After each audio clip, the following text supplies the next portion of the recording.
doing? I'm William Myers from Mantis Outdoors. Today we're at the Circleville Pumpkin Show, and today we walked by a really cool booth and I wanted to show it to you guys because it's got some very interesting historical facts included in it.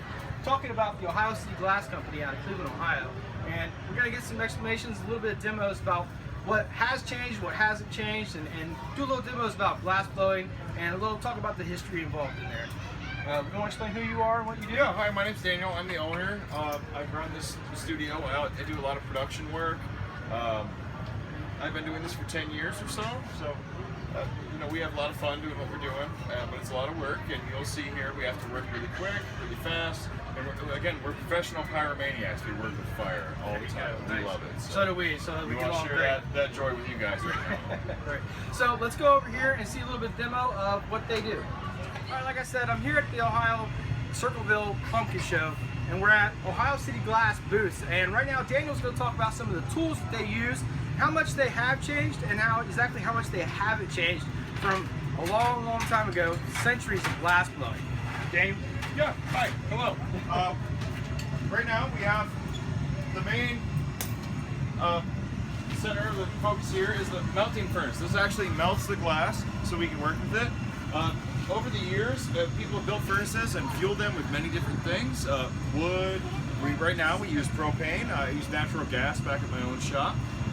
This thing has pretty much been the focus of how technology has changed, because most furnaces now are computer controlled. A lot of people are going to electric now, actually, so there's no fuel involved. But for what I do, for the portability, I use a gas fueled furnace, and very rudimentary. It's only air and gas control, pretty much the way they started to begin with. Other than that, we've got right over here the annealer. That actually helps cool the glass down very slowly so it doesn't break. Right. That's another thing that's evolved a lot over time. Again, computer control. With the advent of computer technology, that's controlled a lot better by digital So after chips. the glass is blown, yes, it can't just sit out, it'll shock and break. If the glass is sitting out in the air, as glass cools, it shrinks. So you have thick parts and thin parts, and they start to shrink and pull against each other, and that causes the glass to break. So to keep something in one piece, we actually have to cool it down over about 9 hours after it's made. So if this was 100 years ago, we wouldn't have an electric kiln. How would we? If it was back in the day, as we say, you know, they would have a section set connected to the gas kiln that melted the furnace that would be at a lower temperature. Then they would just shut it down or close it off somehow so that it can cool down slowly, very slowly. That's all. Cool. But even then, they would have a lot of breakage because it's not cooling slow enough. But today, we're lucky to have computers that can do all that fancy work for us. Nice. You know, I just push buttons and it happens. But this is the main. So what kind of temperatures are you dealing with? Right now we're talking about 2,100 degrees inside that furnace, give or take 100. Again, it's so hot at 100 degrees. Give or take 100, it doesn't matter. To some extent, it does. It does. The glass is in a molten state inside the furnace, and I obviously can't just reach my hand in and grab it. So this is another thing that has not changed. People work on steel or metal, some kind of metal pipes. That's going to allow me to blow into the glass. This is hollow. This is a blow pipe. If we just want to do solid glass, we use a solid rod called a punty. But now inside here, I don't know if you can see with the camera there, you have a big bowl that just holds molten glass in a puddle, okay? So we take this rod and we'll set it down on the edge of that bowl and then go down into the liquid glass and wrap it around the end of the rod. So right now you're grabbing glass. Right, I'm just like honey on the end of a stick. Okay, so by that rotation, I can get a nice even layer. Now this is just clear glass. You can see it's glowing bright orange. Again, this is over 2,000 degrees, very hot. And gravity's our master. If I hang it down, gravity's gonna pull it off. So I'm constantly moving to keep it on center. Okay, now while it's still hot in the center, if I blow a little bit, you'll see it pushes that hot glass out of the way, and now I have a bubble. Now I've made a piece of blown glass. Now glass is incredibly flexible, more so than you think.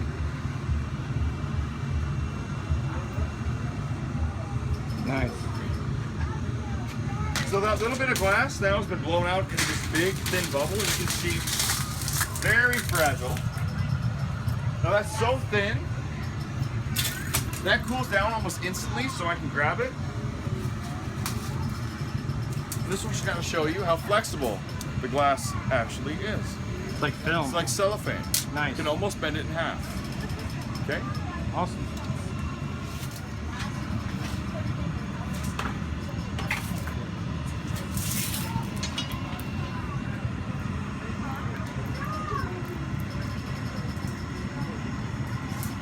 Once I get the glass, we can't touch it to shape it. So we use metal tools. Now these tools have stayed pretty much unchanged, including the bench. When you're working with the glass, you sit down on the bench, you have two rails to roll the pipe across. Your left hand is always the one turning the pipe, and the right hand is for the tools. You can take tweezers, you can pull little things out of the glass. We have cutting tools, so you can actually take and cut chunks out of the glass as well. And then of course,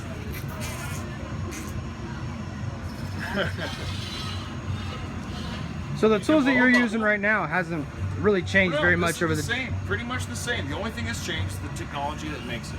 So we have finer machining technology nowadays, but this is used to make lines in the glass, to stretch it out. Again, we can't touch it, so anything that we want to shape it with has to either be made out of metal. But one of the most common tools, this is fairly recent, is a stack of wet newspaper, because I can use this just like the palm of my hand to shape the glass. Zach, can you dump that?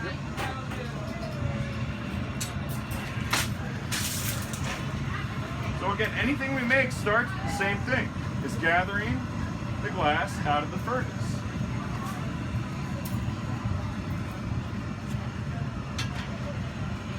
And as I was saying, the stack of wet newspaper shields our hand from the heat, and because it's wet, that water instantly turns to steam through contact and creates a barrier between the glass and the paper so they don't stick together.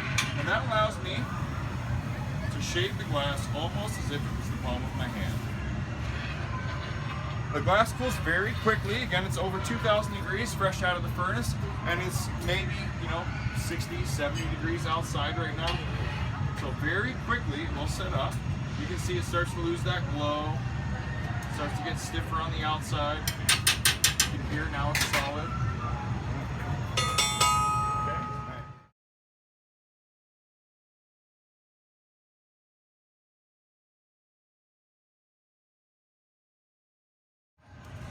Hi, I'm Zach Craycraft. I work underneath Dan, who you just saw earlier. I'm just gonna sit down, kind of explain some tools to you. Right here, we got the tweezers.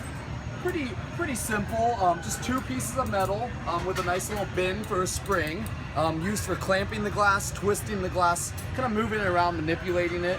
This is really one of the only tools that you put real pressure on the glass with. And then besides that, we have our jacks. They have these two little blades, and the ones we use actually have two little grooves down the side. These have to be kind of lubricated with wax the whole time you're using them so they don't grip the glass. Those lines kind of help it melt down when you lose it on the tips. These are used for cutting our lines when we're working on it, mostly to break it off the rod. You can kind of get some shaping in with them too. We also have just straight shears, just like pretty much like scissors that you would have at your house. They have a little bit more of an arm to them, so you're not getting all up in the heat, burning yourself. And then we also have the diamond shears. Now these are one of my favorites. You can kind of crimp the glass around the neckline, help break it off. It also has a nice little holder right here, so you can grab the hot end of the pipe when you get into more heavy work, or when you're guiding small bits onto what you're working with. Now also, I mean, everyone has their own little tools that they use. I like to use actually just a meat cleaver, kind of like a paddle. You kind of flatten some different sections with it. And then I also have just a dulled out chef's knife I use for sculpting, cutting lines in. Mostly with solid sculptures, like my birds and stuff like that. The newspaper, which you saw shaping down. And then just a V8 bottle I use to squirt water on tools to cool them down. We also will use a little concrete spreader, just kind of like the cleaver. Dan uses that a little more than me. I'm more of a fan of the cleaver. But those are really most of the tools that we use when we're working on the glass. Beyond that, I don't really get into too many different things. I got a couple extra like little rods and stuff for wrapping. But that's pretty much it with the tools. Okay, so of the tools that you explained right there, how much have they changed over the centuries, decades, years? I mean, with the diamond shears, you have the addition of the pipe grabber, which is kind of new. You have other versions, though. I know that there's a Czech diamond shear where it doesn't have the pipe grabber, because some people find it gets in the way when you're working on it. You kind of have to hold it all the way out on your knuckles. Otherwise, if you try to open it up, it doesn't want to open up. So some people prefer to not have the pipe grabber. I've also seen some that are kind of duck-billed out on the sides. It just keeps the glass from curling back around on you during trimming. So basically, the improvised tools that you have, other than those, a glass blower from 100 years ago could come here and feel right at home. Yes, exactly. Pretty much. Nothing else has really changed. I mean, anything that we do today, it all follows the rules that were laid out by people before us. You can always, when you're coming up with new things, just take something that somebody used to do, combine it with some other things, and throw your little flair on it once you know what you're doing, once you know how the glass moves. If I find a tool I like, if I see something in like a thrift store that I think could be useful, I'll grab it, test it out, and always trying to come up with new things to do. Always improvising. Yeah, new different ways to kind of move forwards in glass blowing. Awesome. All right, so now we're back here with Daniel, and he's going to do a little bit of a blowing demonstration for us right now. So Daniel, explain a little bit what you're doing. Right now I'm actually going to start by getting some glass out of the furnace. Again, wrapping the glass around just like honey on the end of a stick. This into some of these powdered colors, and those powdered glasses are just going to stick right to the outside, because as the heat transfers, if you kind of think hot sticks to hot, the two stick together, and we can use that throughout the process to layer colors in different ways to make different effects. So now all these are just powdered glass? Now as the glass heats up, it's dark outside, it's all going to look red, it's all going to be glowing because it's so hot. So we have to kind of remember what colors we're working with, especially right now because we're not going to be able to see them. So now that I've got a good coating, I'm going to heat that in real quick. And just using the heat of the furnace to melt that glass onto the surface. Now I'm continually turning because gravity is wanting to pull the glass down. By turning, that's keeping it up on the end of the pipe, kind of like something in orbit. Okay, now you can see it all looks orange again. This is glowing. And while the center is still really hot and molten, I'm going to start blowing into it, and you'll see that it starts to make a bubble.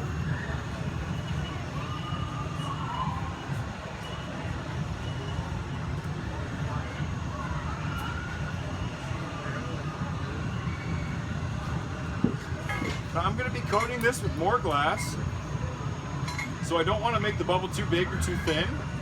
The heat from the fresh glass is going to go over top of it, can overheat it.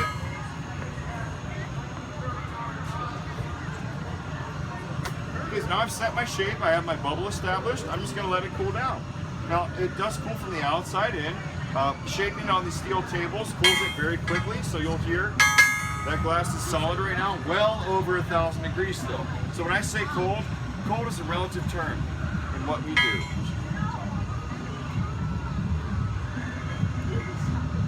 I want to let this cool down to a point to where it's cold enough that I can get more glass on it without it getting too hot and starting to move around on me, but hot enough that it's not going to crack from that sudden temperature change.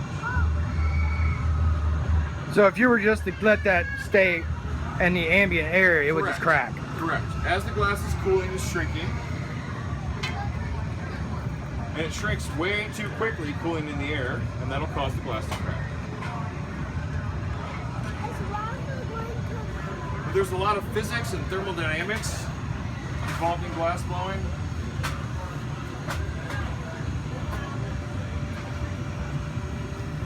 Okay, so right now you can see that glow is kind of gone. You can't even see the metal glowing anymore. It is solid, but still well over 900 degrees. To back down into the glass, covering the whole thing. As you can see, I have much more material now. Again, I have a layer of fresh, hot, clear glass, so it all looks kind of orange. And I want to go back and get some more color. So all this is just powdered glass? It's powdered glass, correct. We have colored glass in different forms, whether it's a powder or little chunks. And we buy the colors from a company that makes them. not like paint. You can't mix, you know, blue and yellow and expect to have green. These are all made of chemicals and metal oxides, and they react differently with each other. So it's easier to buy the colors and try to make them, and see.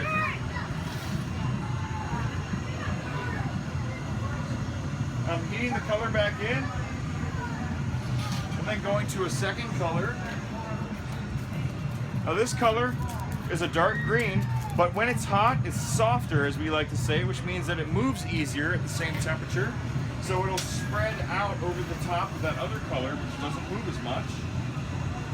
And that creates a nice little effect. And once this is heated in, we'll drop it in this mold. This is called an optic mold. You can see maybe the triangular ribs. And I'll blow into that. And the glass will take the form of that mold. Okay? That's going to start to set up the pumpkin shape. I'm swinging it to stretch it off the pipe a little bit. I'll start to blow it out. I don't want to finish blowing it out yet because I want to get some heat. Now I work with a blow hose, so I can actually blow into the pipe while I'm sitting down. Going right there. They send me right in that bin. Go right here. So now I'll start to blow it out. Now again, I can't touch the glass, so any shaping is done with metal tools. I'm creating a constriction off the pipe right now. Well, that constriction is going to be a weak point where I can break this glass off the pipe, turn it around, and start to shape the opening.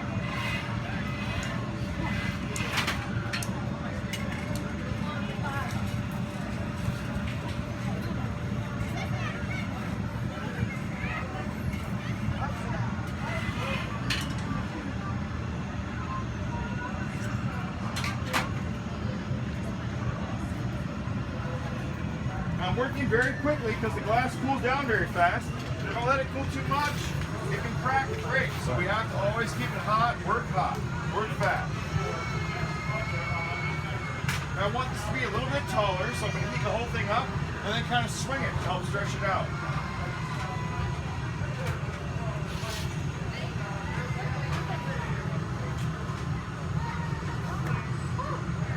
Okay?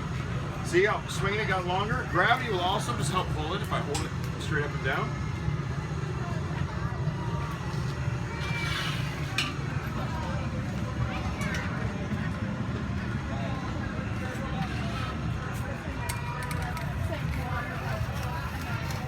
Again, I'm working with a material that I can't touch.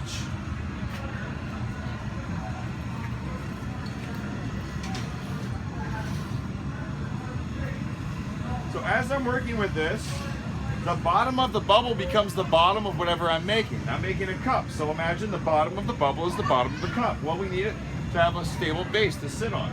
So I'm just going to heat the very bottom and create a flat spot.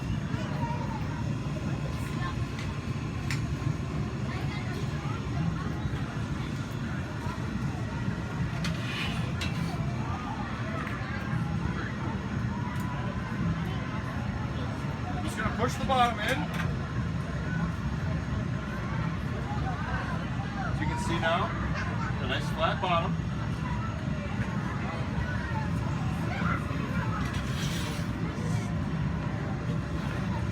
I've got one more thing to do to this before we transfer it to another rod. Because to shape the top, we actually have to separate it from the blow pipe.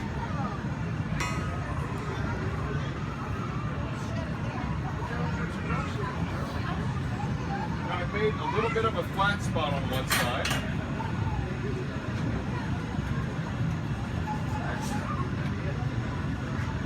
Just making sure everything's the way I want, flattening the bottom, making sure I've got this flat spot on the side.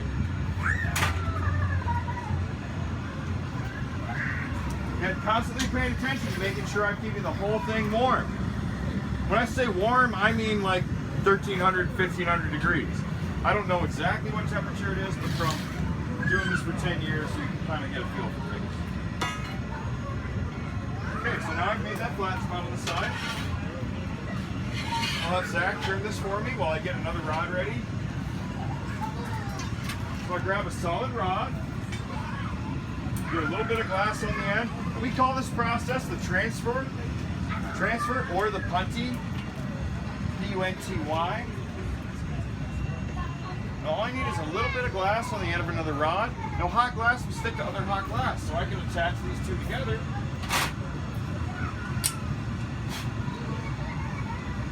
Very carefully, make sure I'm on center. Okay? Now once I'm attached to this other rod, I can break away from the pipe just by giving a vibration on the pipe like that. I've created that weak spot. You can all see now there's a hole. Okay? Now that's going to be the opening of the cup, but that's too small. We want to make it bigger, so I'll heat it up. That way I can stretch it out.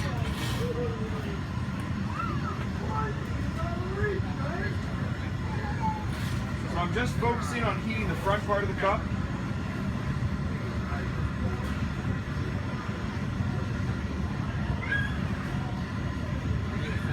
Well, that was the coldest spot. Now we want that to be the hottest spot, so it takes some time.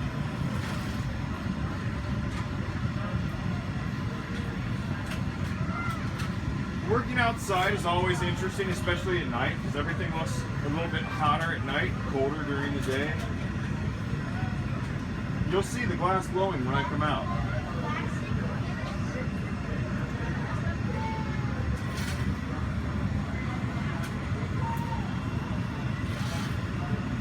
So once it's hot enough, which I can kind of gauge by how much it's moving,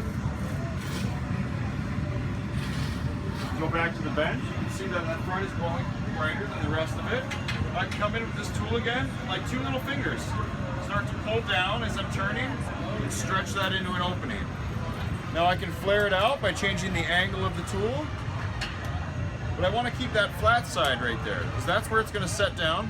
This is going to be a pumpkin-shaped mug or pumpkin-themed mug, so we want to have this one flat spot because the stem or the handle is going to go on the other side.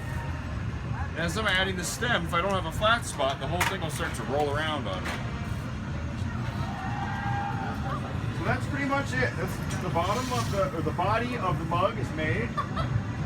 Now I want to break this off of this rod. Right behind you. We come off to our knockoff stations here. A couple taps. Nice vibration on the rod, causes it to break right off. Now I want to work very quickly because that glass is cooling down super fast. If it cools too much, it can actually crack. So I'll get some more glass on the same rod and then go back to get some more color. Now again, these powdered colors almost adhere instantly, so I don't have to take a reheat or waste time with that. Just very quickly get some color. Stamp it in the mold, give it a swing to stretch it out, and then we start to make the handle, the stem. The hot glass will stick to other hot glass, so these two adhere to each other. I'll start to stretch it, but I'll leave it short. That way it's not falling back on itself. It also helps it hold heat, so I can start to stretch it out. And then curl up a little stem. Now the stem, again, is still very stretchy, so I can turn it into a handle. And I have some time to shape it before it completely cools and sets up.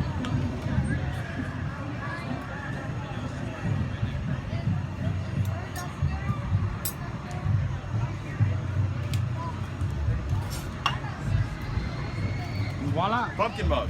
Now, if I let this cool down, it will crack, so while it's still hot, you want to grab it and put it in the kiln. Zach's going to open for me here. This is called an annealing oven. Right now, that's just holding it at about 900 degrees so that it doesn't crack or break anything else. It's also cold enough it doesn't stick to anything or lose its shape. Then when we're done for the night, that'll cool down over about 9 hours. That's slow and even enough that nothing cracks and there's no stress. That way you end up with these beautiful things like this on the table. Awesome.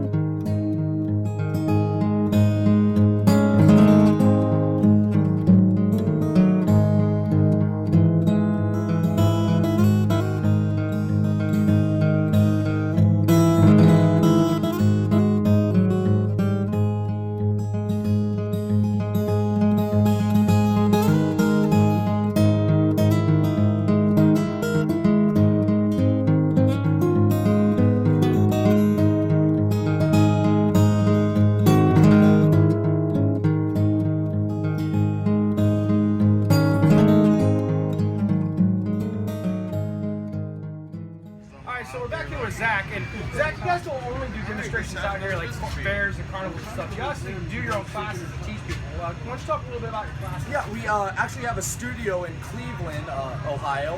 We do pretty much introductory classes. They're 2-hour small groups, about 4 people for glassblowing, 2 people for lamp working.